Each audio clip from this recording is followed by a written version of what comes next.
Assalamualaikum warahmatullahi wabarakatuh. Perkenalkan, saya Sylvia Septi. Saya dari Prodi Pendidikan Kimia, kelas ganjil angkatan tahun 2024. Nah, di sini saya akan mempresentasikan materi dari mata kuliah Administrasi dan Supervisi Pendidikan. Nah, langsung saja materi yang akan saya bahas ini yaitu adalah administrasi kepegawaian. Nah, yang pertama yang akan saya bahas itu yaitu pengertian. Administrasi kepegawaian pendidikan merupakan salah satu bagian penting dari manajemen pendidikan yang berfokus pada pengelola tenaga pendidik, misalnya guru, dan tenaga kependidikan seperti staf administrasi, laboran, pustakawan, dan sebagainya.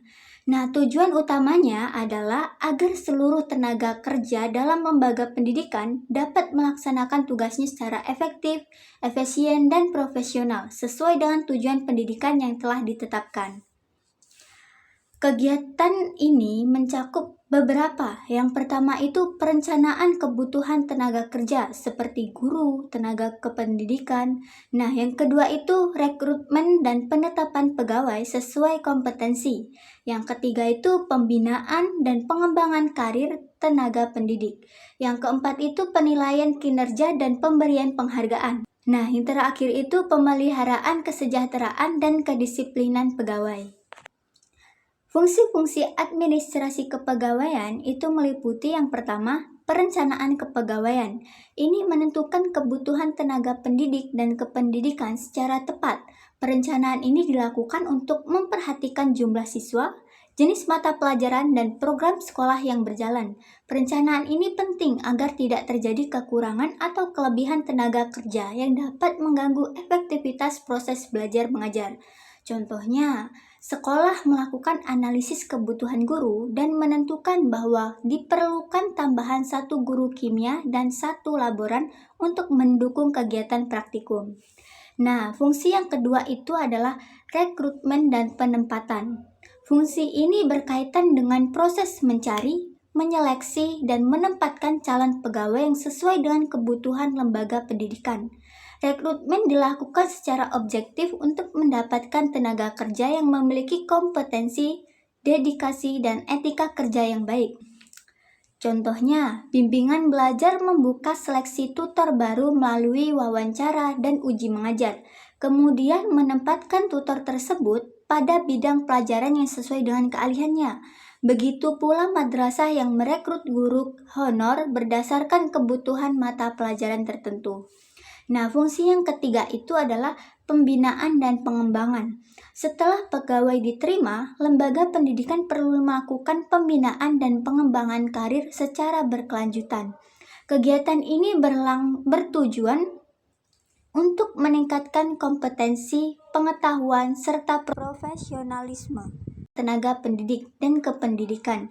Pembinaan dapat dilakukan melalui pelatihan, workshop, seminar, maupun pendidikan lanjutan. Contohnya, guru mengikuti pelatihan kurikulum merdeka agar mampu menerapkan pembelajaran berbasis proyek dan meningkatkan kualitas proses belajar mengajar.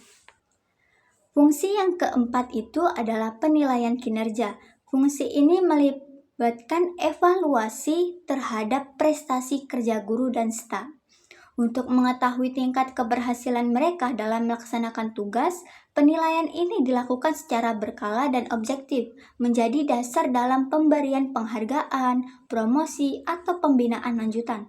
Contohnya, kepala sekolah menilai kinerja guru melalui indikator seperti kedisiplinan hadir di kelas, kesiapan mengajar, hasil belajar siswa, serta partisipasi dalam kegiatan sekolah. Nah, fungsi yang terakhir itu kesejahteraan pegawai. Fungsi terakhir adalah pemeliharaan kesejahteraan tenaga pendidik dan kependidikan yang mencakup pemberian kompensasi, tunjangan, penghargaan, serta fasilitas kerja. Kesejahteraan yang baik dapat meningkatkan motivasi, loyalitas, dan produktivitas pegawai.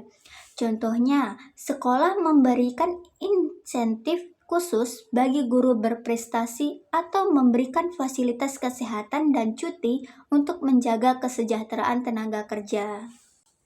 Nah, contoh penerapan administrasi kepegawaian itu, misalnya saya mengambil contoh di sekolah.